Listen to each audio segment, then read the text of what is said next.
সম্মানিত সুধী, 31st night day এটা কোনো মুসলমানদের উৎসব হতে পারে না, বরং এই উৎসব ইয়াহুদিদের উৎসব, এই উৎসব খ্রিস্টানদের উৎসব, এই উৎসব মুশরিকদের উৎসব, এই উৎসব নাস্তিকদের উৎসব।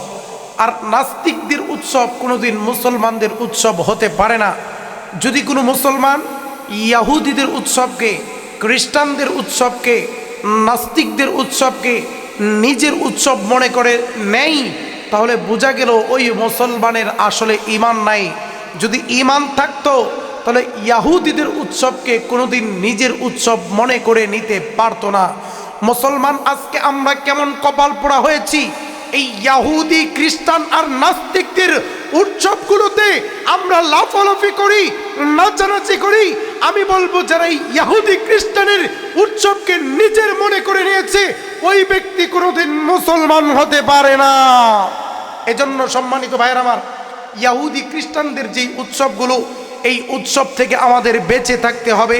আল্লাহ আমাদের বেঁচে থাকার তৌফিক দান করুক, পড়ি আমিন। সম্মানিত সুধী, নবী করিম সাল্লাল্লাহু আলাইহি ওয়াসাল্লাম হাদিসের মাঝে এরশাদ করেন, যে জাতি যাকে অনুসরণ করবে ওই জাতির হাসর নাসর আল্লাহ রাব্বুল আলামিন তার সাথেই করাবে। এখন আপনি যদি একজন ইয়াহুদি খ্রিস্টানের অনুকরণ করেন, আল্লাহ রাব্বুল আলামিন কাল হাসরের ময়দানে ওই ইয়াহুদি, ওই খ্রিস্টান, ওই নাস্তিকের সাথে আপনার হাসর নাসর করাবে। নাউজুবিল্লাহ। একবার চিন্তা করে দেখেন, আপনার হাসর নাসর যদি ওই ইয়াহুদি, ওই খ্রিস্টান, ওই নাস্তিক, ওই মুনাফিকের সাথে হয়ে যায়, তাহলে কিন্তু জাহান্নাম ছাড়া উপায় নাই। নবী করিম সাল্লাল্লাহু আলাইহি ওয়াসাল্লাম হাদিসের মাঝে ইরশাদ করেন, আল মারউ মা মান আহাব্বা, যার সাথে যার মহব্বত তার সাথে তার কিয়ামত।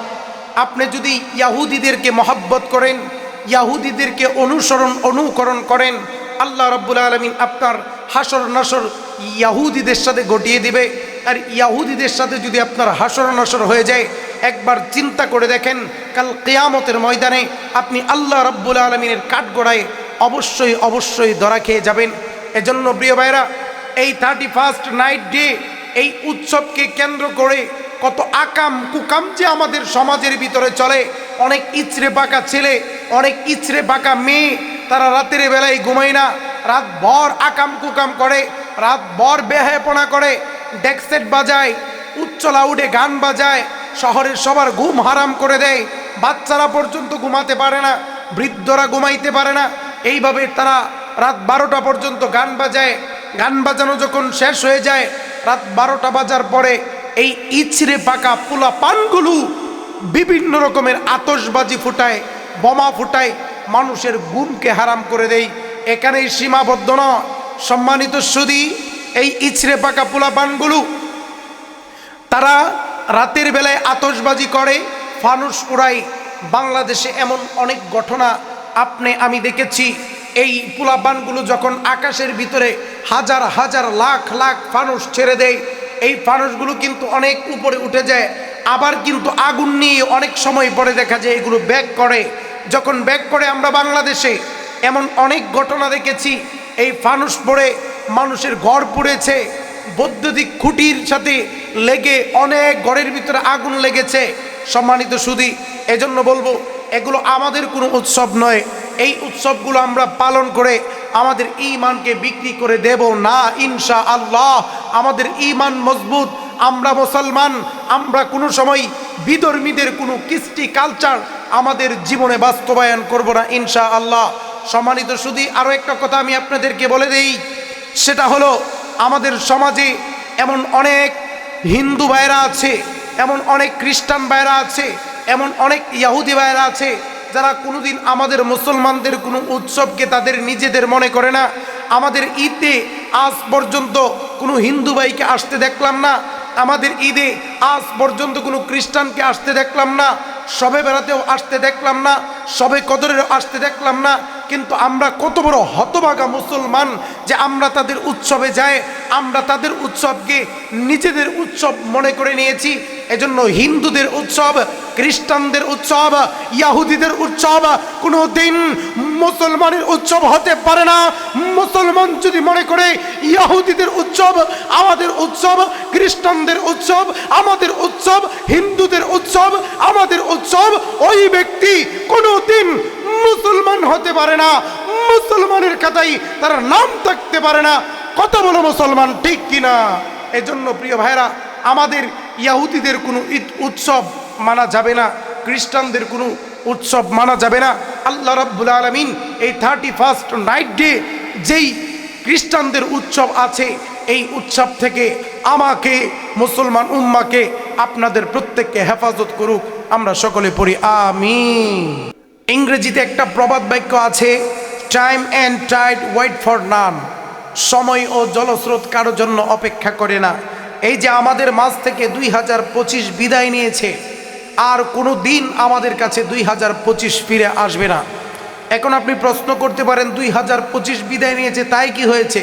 2026 তো আসবে। হ্যাঁ, 2026 সম্ভবত আগামী বৃহস্পতিবারে 1 জানুয়ারি। তাহলে আগামী বৃহস্পতিবারে যদি 1 জানুয়ারি হয়, আমার আপনার জীবন থেকে 2025 বিদায় নিয়েছে, 2026 আসছে, মানে আরও একটা বছর আমাদের জীবন থেকে বিদায় নিয়েছে। 2025-এ আমরা কি কি ভালো কাজ করতে পারলাম এগুলো আমরা নোট করি। নোট করার পরে 2026 থেকে আমরা নিয়ত করে ফেলি 2025-এ যাই করেছি আর তাই করেছি। 1 বছর আমাদের মৃত্যু কাছেই এসেছে, 1 বছর মৃত্যুর কাছে আমরা চলে এসেছি। এজন্য মাহতারাম হাজিরিন, আল্লাহ তাআলার কাছে তওবা করি, আল্লাহ তাআলার কাছে ফিরে আসি। এই 2026-এ আমরা আল্লাহ রাব্বুল আলামিনের কাছে প্রিয় বান্দা হয়ে যায়, আমরা তওবা করি। দেখেন, অনেকেই 31st নাইট ডে পালন করে 2026-কে উদযাপন করে নেবে।